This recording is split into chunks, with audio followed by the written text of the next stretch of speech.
تو مختلف لوگوں کی شوبدہ بازیوں کو لوگ کرامت سمجھ لیں گے اور ان کے پیچھے چل کے اپنی دنیا اور اپنی آخرت برباد کریں گے۔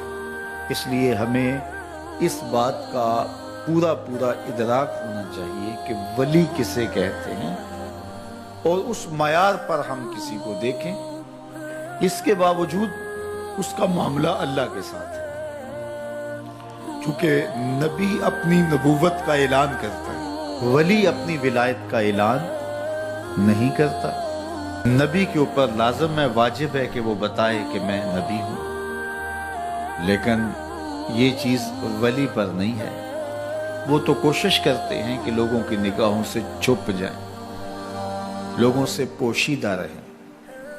وہ اپنی ولایت کے لیے تشہیری مہم نہیں چلاتے، بلکہ وہ خلق خدا کی رہنمائی کا فریضہ سر انجام دیتے ہیں اور اللہ کی رضا جوئی کے لیے کوشاں رہتے ہیں۔ کرامات کا صدور ہو جانا ممکن ہے، اگر کوئی کرامت صادر ہو جائے تو اچھی بات ہے، لیکن یہ ان کا مقصود نہیں ہوتا کہ ہم سے کسی کرامت کا ظہور ہو۔ کبھی کبھار کسی ایسی حالت میں کسی کرامت کا صدور ہو جاتا ہے۔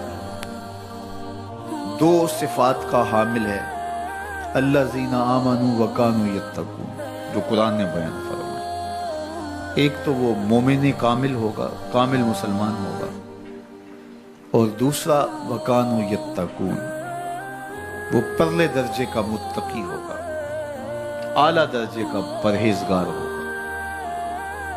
اس کی زندگی تقوی سے عبادت ہو، اس کے شب و روز حزم و احتیاط سے گزریں گے، وہ شریعت بیضاء پہ عمل پیرا ہوگا اور شریعت کی جانب سے منع کردہ چیزوں سے اپنے آپ کو بچا کے رکھے گا۔